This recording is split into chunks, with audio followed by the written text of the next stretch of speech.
would like to continue my development upon the new astrology which appears in France in this beginning of the 21st century, and which should deserve a large audience and large impact in the whole Western world. I would like to summarize a certain number of major ideas, and I hope that I will be invited into international conferences to present those ideas,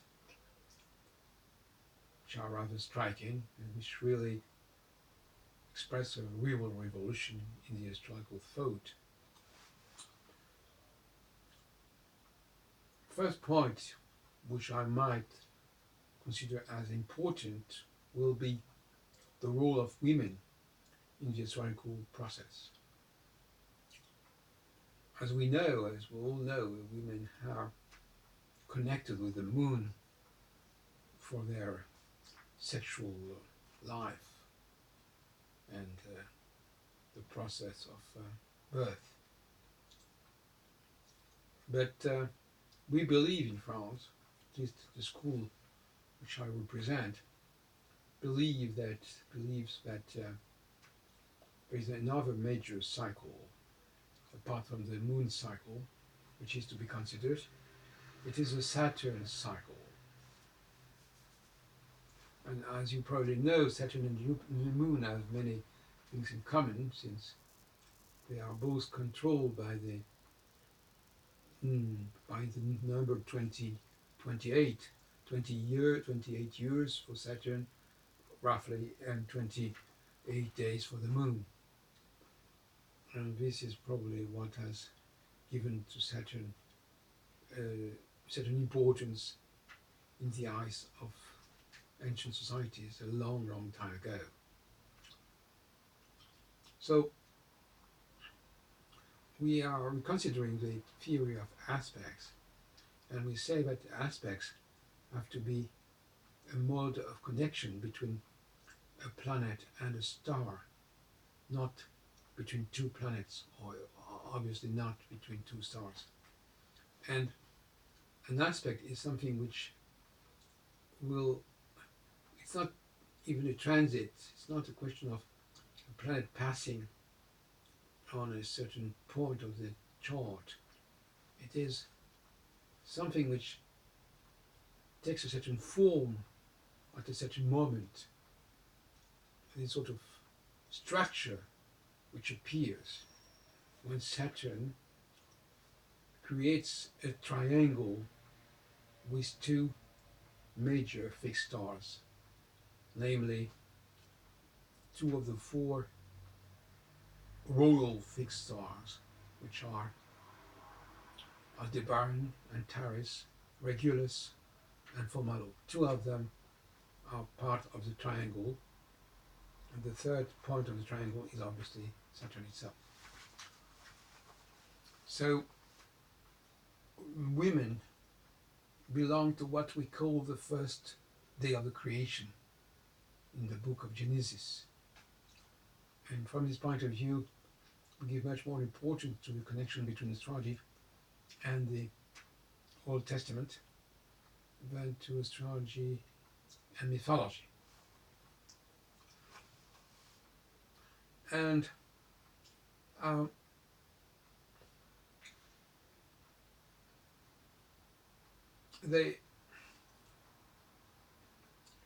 when the triangle appears, is formed, and you can see that progressively appearing in the sky, in the heaven.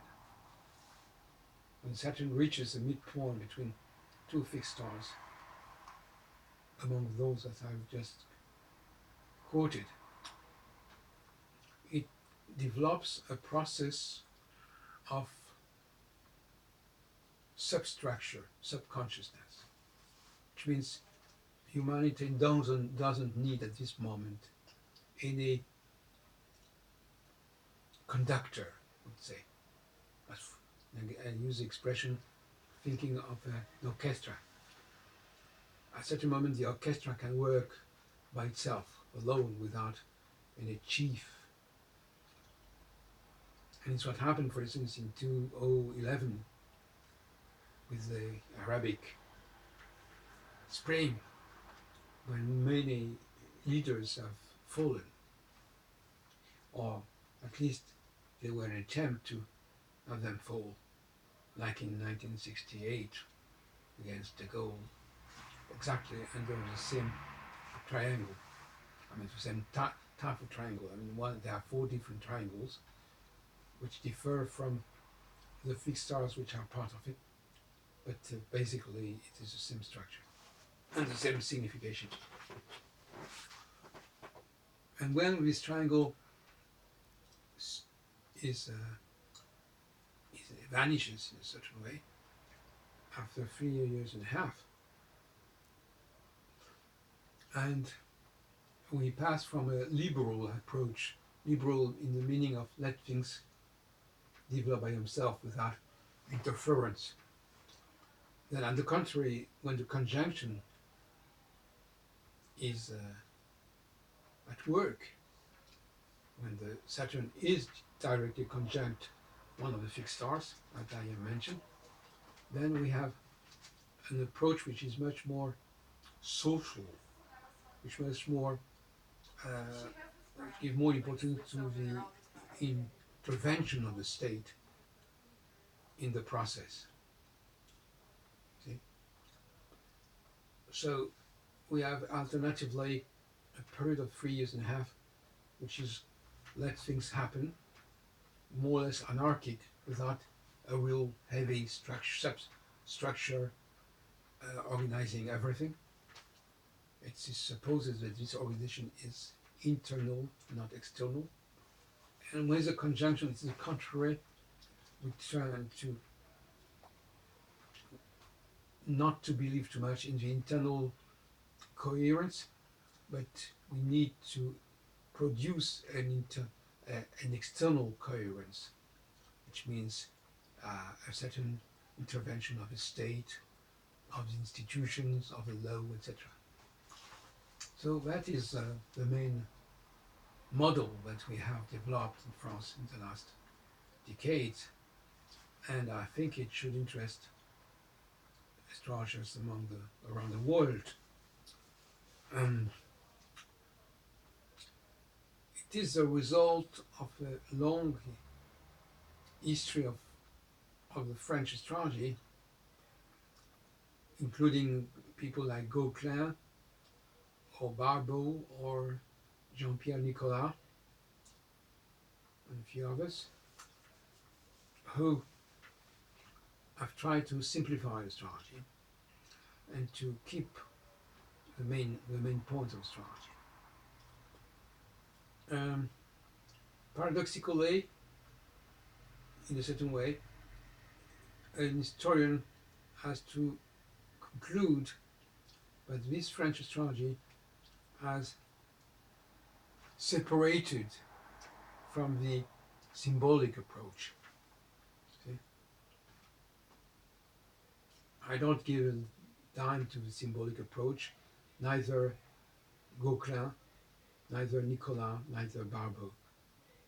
The main great masters of French astrology in the last 50 years have understood rightly, I think, that the symbolism of planets, of the sign, the zodiac, mythology, etc., was something astrology should depart, should refuse.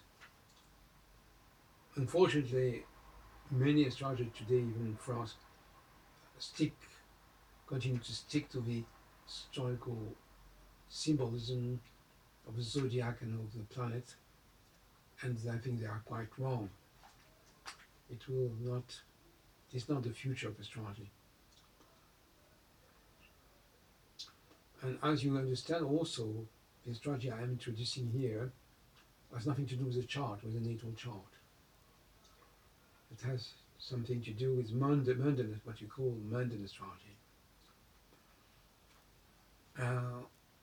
but it is not an astrology of long periods. I work with periods of 7 years, and even in a certain way of 3 years and a half. Every 3 years and a half is a major change in the development of the social process. So we believe in an astrology which has a very quick rhythm and which change its organization, its orientation rather often. So astrologers have to be very careful, and 1 year is 1 year, and 1 year is a lot, so we cannot be imprecise about that. But what is true is the heritage of Gokla giving importance to the birth chart and the birth time, not the birth chart graph exactly, but is the birth time, is over. The astrology what we develop now in the 21st century has nothing to do with the time of the birth, or the place of the birth. It is really what we call mundane astrology, although I don't like exactly this expression.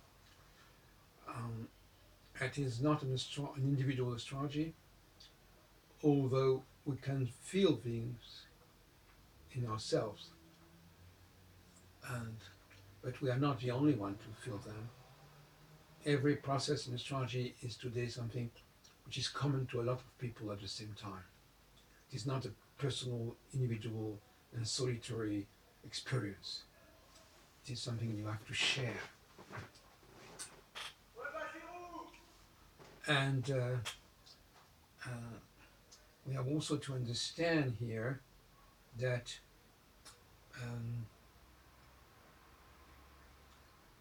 from a theoretical point of view, and I will conclude on that, because it's important from the point of view of neurosciences. I think one day or the other there will be a Nobel Prize in medicine for the research on astrology, and probably this sort of research I'm expressing here. So I would say that women are the main point here. They are the beings which will convey and receive historical signals, whatever they might be, which is another story. And on the contrary, men are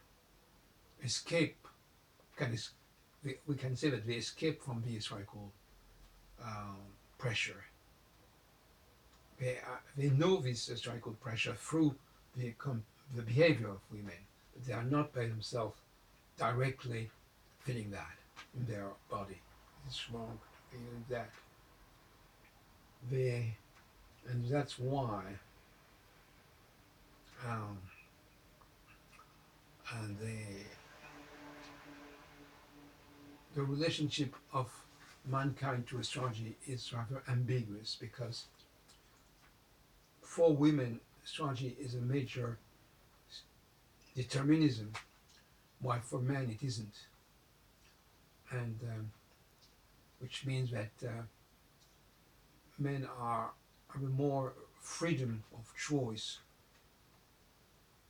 of creation than women, and women appear more or less, I must say, as beings which are controlled by the stars, which are articulated by the stars in a certain way, by this famous triangle that we have mentioned.